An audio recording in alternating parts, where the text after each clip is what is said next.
few beats.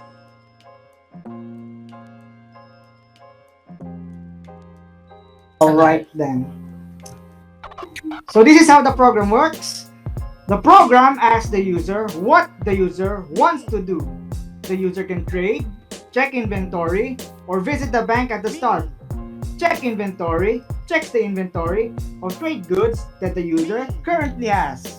If we input 2 in enter input, we will see that we have no pottery, oil, or any other trade goods because we have not bought anything yet. Now I will show the country list. Country list will appear when we input 1 under the what do you want to do list. If the user chooses trade, the program will list 7 countries, the notes of the countries, and the user is able to return to the previous menu. The countries that the user can trade with are Sweden, Poland, Russia, Crimea, Saudi Arabia, Ukraine, and China. The notes on the list appear in the country list menu. And after the menus under country list, the user cannot check their inventory or the country notes if the program is asking for the quantity that the user wants to buy or sell. Now let us check the trade goods menu. Trade goods menu appears when we choose buy. Once a user has chosen a country, the user can choose to buy or sell trade goods. Under trade goods, the user can choose to buy and sell the following trade goods: pottery, oil, fish, wool cloth, velvet, tools, spices, iron, flour, dyes, leatherworks, beer, salt, and wine. Now let us show the quantity. What do you want to buy? If we enter any input that is a trade good, it will ask the quantity. The program will ask the user the quantity that the user wants to buy or sell. If a user buys a trade good, the inventory for this specific trade good will increase by the quantity inputted by the user.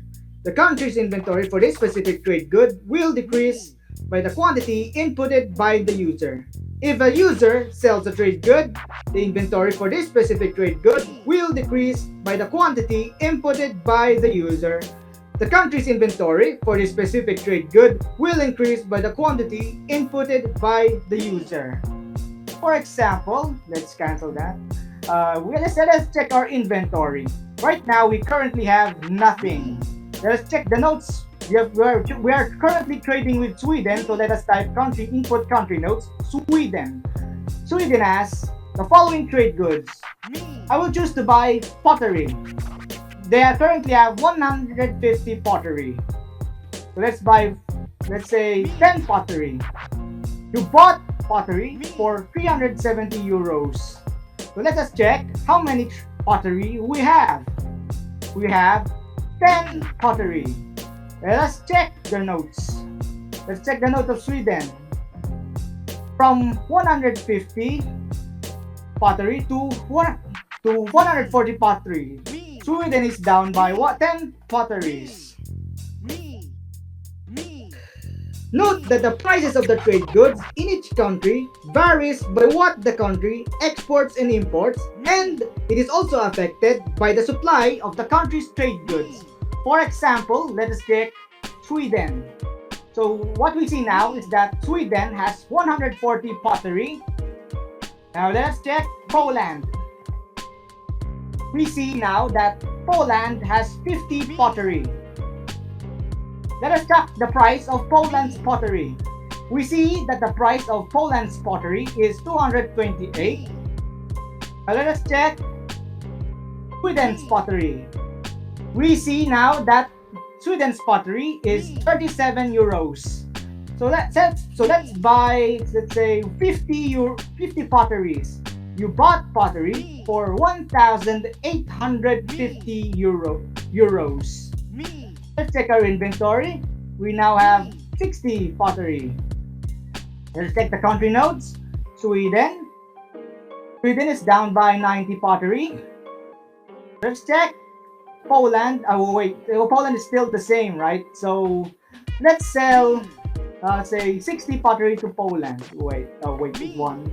How many pottery do you want to sell? 60. So I sold 60 pottery to Poland.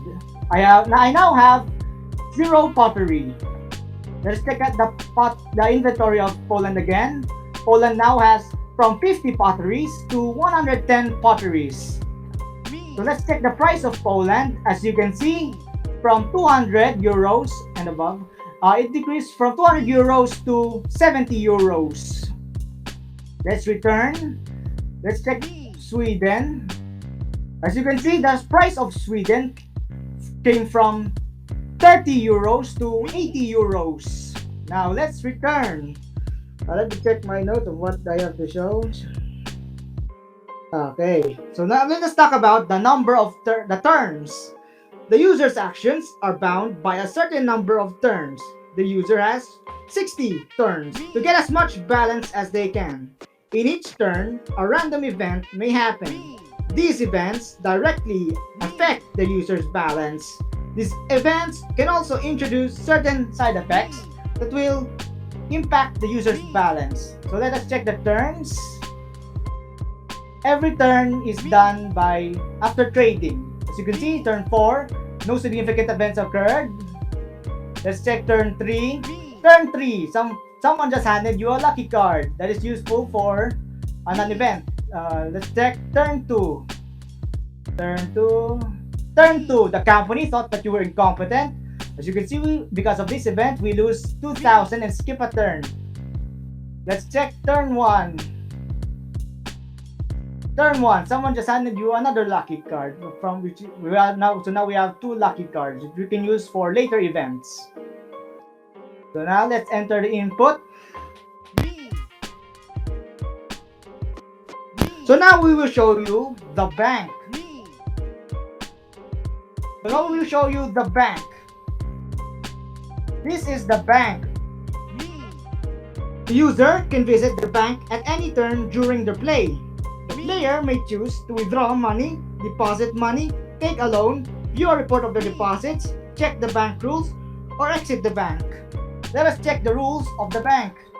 Every turn is equal to 4 months. Every 3 turns is equal to 1 year. Every turn your loan debt increases.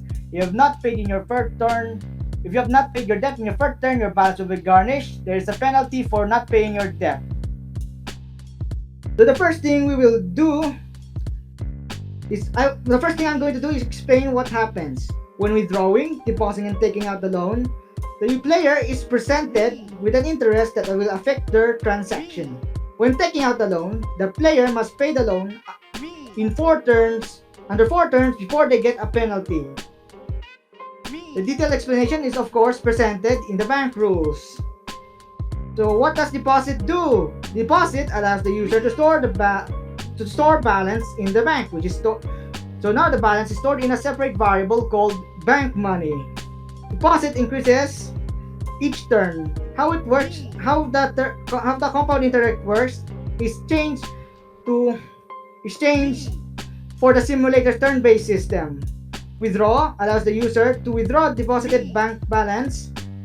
Withdrawal fee of 3.50 euros is included. And if the user withdraws, deposits, repays, and borrows 0, then the user borrows nothing or withdraws nothing, deposits nothing, and repays nothing. So let's try taking a loan.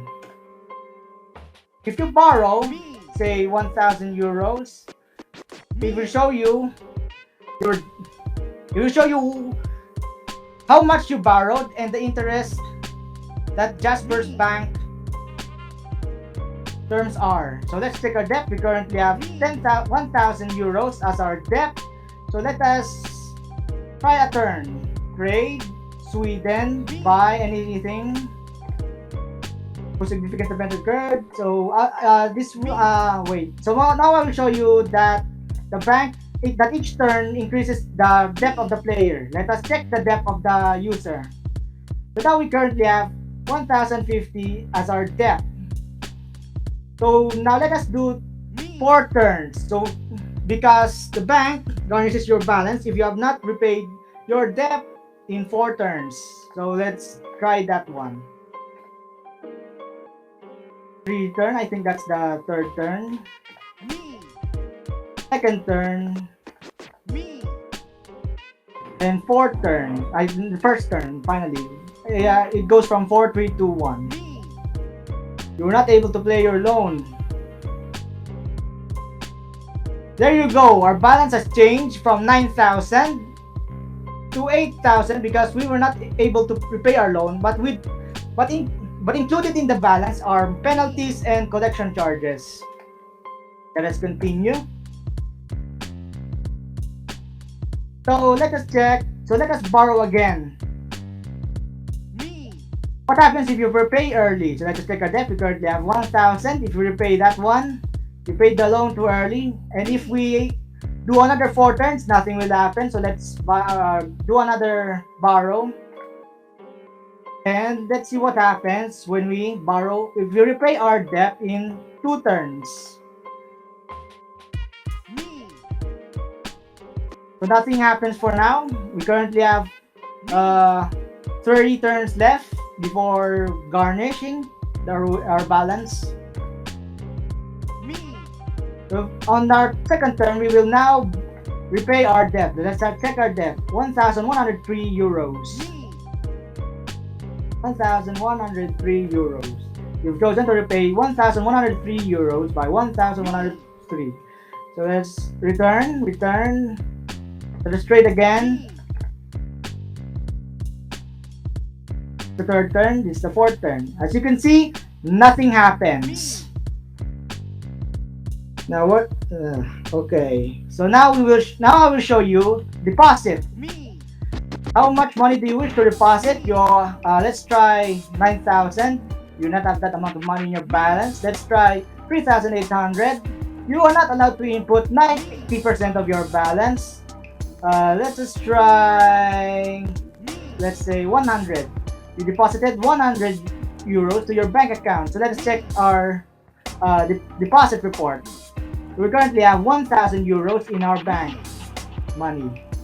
So let us do another turn. See what happens to the deposit report after we have one turn. Deposit report, our money increased by 103 from 100 euros. Now let us withdraw. You withdrew 100 euros to your balance. Withdrawal fee 3.50 euros. So that's it for the banking system. Now let us talk about taxation. The 4 terms, the taxation are based on Germany's taxation system. There are 5 tax bands. The tax brackets are between from 9,001 to 260,533 euros and above. So the tax bracket, the first tax bracket is 9,000 and below. The first tax band is 9,000 and below, and you will not be taxed if you have 9,000 and below tax balance. And if you have a balance of between 9,001 and 13,996 euros, you will be taxed in the first tax band. The second tax band.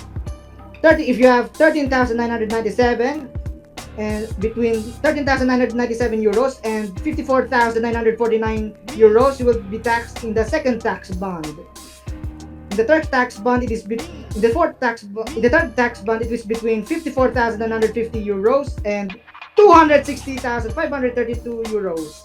The final tax band is 260,533 and above. Users in the fifth tax band will be taxed by the third, second, and first bracket functions. Users in the fourth tax band will be taxed by the second and first tax bracket functions. Users in the third tax band will be taxed by the first bracket function. So here's an explanation of how the tax brackets work. For example, I have 50,000 euros as the balance. The balance will be subtracted by the highest range of the previous bracket, which is 13,996 euros. Then this will be multiplied by 23.97%. The 23.97% tax is 8,630 euros. The tax bracket function will multiply the highest range of the previous bracket by 15%, which will be added to the tax. This happens to other tax brackets. The tax brackets for 50,000 euros will add 2,099.40 euros to taxes. Now to add 8,630 euros, 2,099.40 euros together, we have to subtract the sum of these two to the balance. Then we will have 39,720.44 euros. So if you have 50,000 euros as your balance, you will now have 39,720.44 euros after you've been taxed in the fourth turn. Every fourth turn is a time to tax the player, the user. If the user has, so now I have another example. If the user has 260,530 euros, it will be subtracted by 260,532. So the tax number the user would have to pay for the current bracket, for the last bracket, is 1 euro. When taxed, it is 0.45 euro. And the tax bracket moves downwards. So that means the user would have to pay 197,432.44 euros, 13,171.28 euros, and 2,999.4 euros, which is what those tax brackets are. All those will be combined. So let's just check the previous menu. Let's check the taxes. Let's check 12th turn. The 12th turn for fourth turn, you paid no taxes as your balance is too low. How much balance do we have? 3,811.32 euros. Because we have less than 9,000 euros, we will not be taxed for it. Let's check the 8th turn, I think. 9, 8. Yeah, there it is. Fourth turn, your balance, you paid no taxes as your balance is too low. Balance 9,135. Wait, I think this has something to do with loan. Yes, I have loan. The loan is accounted for in taxes. If you have loan, your loan will be subtracted to the tax store variable because loans of the user will not be taxed along with the balance. So let's check another one. Let's find turn 7, turn 6. Turn 5, turn 4. Yes, there it is. So this is the part where we get taxed. We have 10,107.58 euros. We get taxed by 91.44 euros on taxes.